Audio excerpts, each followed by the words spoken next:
Hey guys, welcome back to the channel, and today we're going to be talking about X-Men 97, and this is Season 2, Episode 1, Days of Past Future.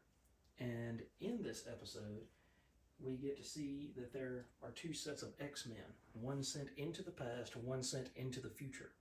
And in the future, Scott and Jean are trying to help Nathan Dayspring become the man who would be Cable, because Cable is meant to destroy Apocalypse, and Cable is still Askanai's son, and he is with the Askanai, and Mother Askanai is trying to cryptically get the boy where he needs to be in order to destroy Apocalypse once and for all, so that he cannot come back. She eventually explains to Storm, Ororo, that she has sent some to the future when she is, where she is at almost 4000 AD.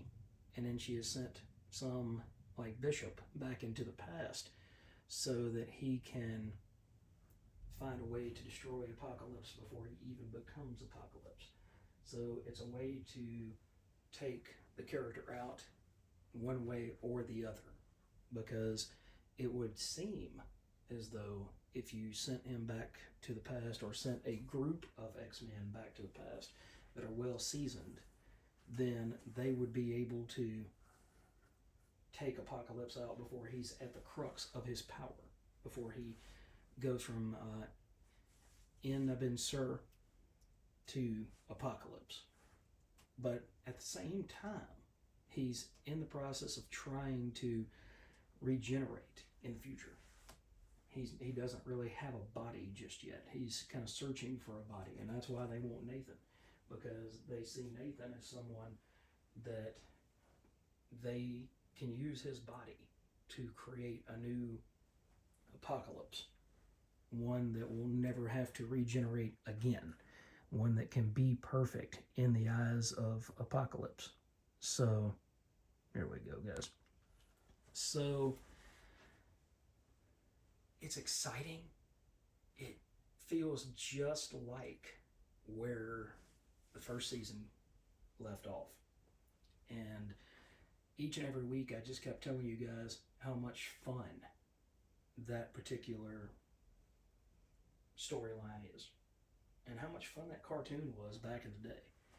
So this is the first episode of 3 where I'm going to talk about the first 3 episodes. Unfortunately, I don't like how they did it. They dropped the first 3 episodes yesterday morning.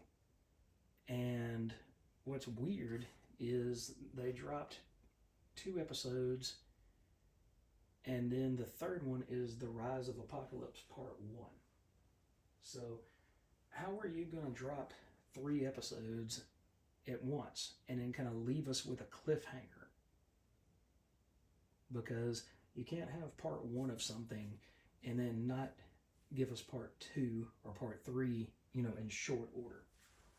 But anyway, my point is, with this whole video, is to remind you, 1, that this TV show has come back out, and 2, it is to let you know just how solid the storytelling is, the artwork is. The storyboarding on this show is magnificent. It takes you right back to the 1990s.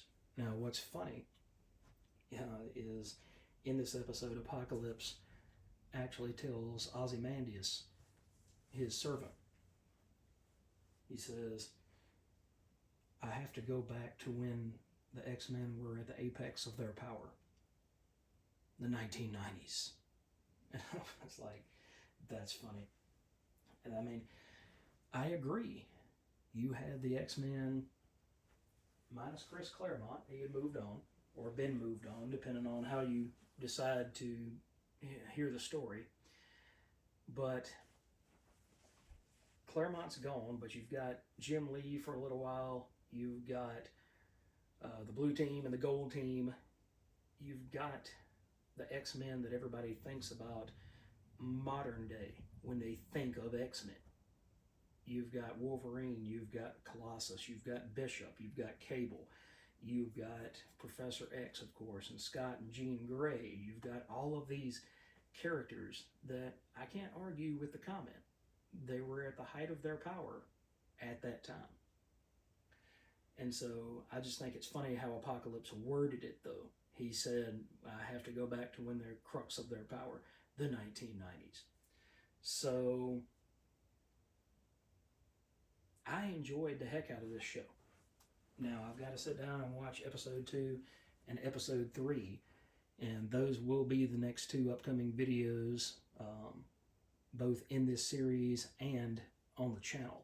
So I hope that you enjoy the X-Men cartoon as much as I do, because you're going to get 3 X-Men videos back to back to back. But it's really nice, too, to talk about something other than just straight comics. It's nice to get into the television and the movie aspect of things. And as the channel continues to grow, as I understand more about what you guys like, what you don't like, what we talk about, what we choose not to talk about, then I would say that TV and movies are one of those things.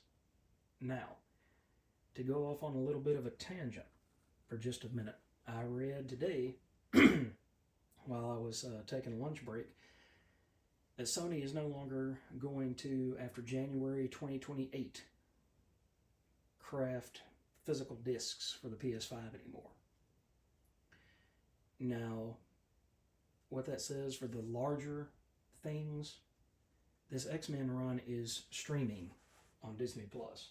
So Disney's never going to release a physical copy of this. But what about 30 years from now? You know, of course, I'll be 75. I don't know that I'll still be watching cartoons at that point. I might have actually grown up by that point. But what if I want to go back and watch this show? Okay? What if I want to go back and watch the first 4 seasons of it, if there ends up being 4 seasons? And Disney has decided, you know what? Everybody who ever watched this X-Men property is dead. There's no need for us to continue to stream this. So, much like the sadness that we see and the poverty and the destruction that has been wrought by Apocalypse controlling the future, I fear for our own future of media. If everybody stops making Blu-ray discs of movies, if everybody stops creating physical copies of things, okay? I love my floppies each and every week that I get them. And oddly enough, I'm not collecting the animated series version of this book, the X-Men 97, comic book series, but I did collect the X-Men Adventures, I think it was called, back in the 1990s when they did have the show. And it followed the show pretty religiously, and it followed it pretty closely. But most importantly, it gave kids who might not have a chance to watch the TV show because they might be at school during that time, or they might, some houses at that point still didn't have TVs. So they might not get the opportunity, but if they could go to the store and pick up the comic book for, I think it was $1, maybe $1.25 at that point, then they would have the right and the chance to read along with how this TV show went. So just my rant for, about 2 minutes about physical media. And I really think that if Disney knew what they were doing, they would release these 2 seasons, and whatever seasons come, further out, they would release them on Blu-ray or 4K Blu-ray so that future generations can enjoy these discs. They can enjoy these cartoons. They can enjoy the escapism that comes from these stories. I got a wild hair up my butt the other day and ended up downloading the entirety of the Executioner's Saga books from Kindle. I don't think I've got all of them. I may not even have any of them physically anymore, but I know at one point I tried to collect them, And it was at that point that I kind of realized it was either going to be Spider-Man or X-Men, because it spread through 3 different titles for 4 months, I believe.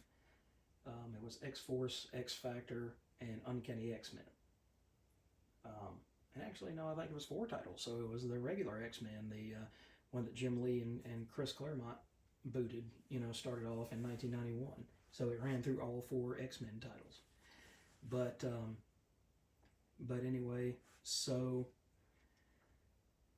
I really think that being able to get those in digital copy, as well as physical copy, if I had gone to the comic shop and picked them up, I guess the point I'm trying to make, and I've kind of gotten off kilter of talking about the cartoon itself and what happened in the cartoon, but you get to see the birth of Nathan Dayspring into the man who will become Cable. That's the main gist I want you to walk away with from this.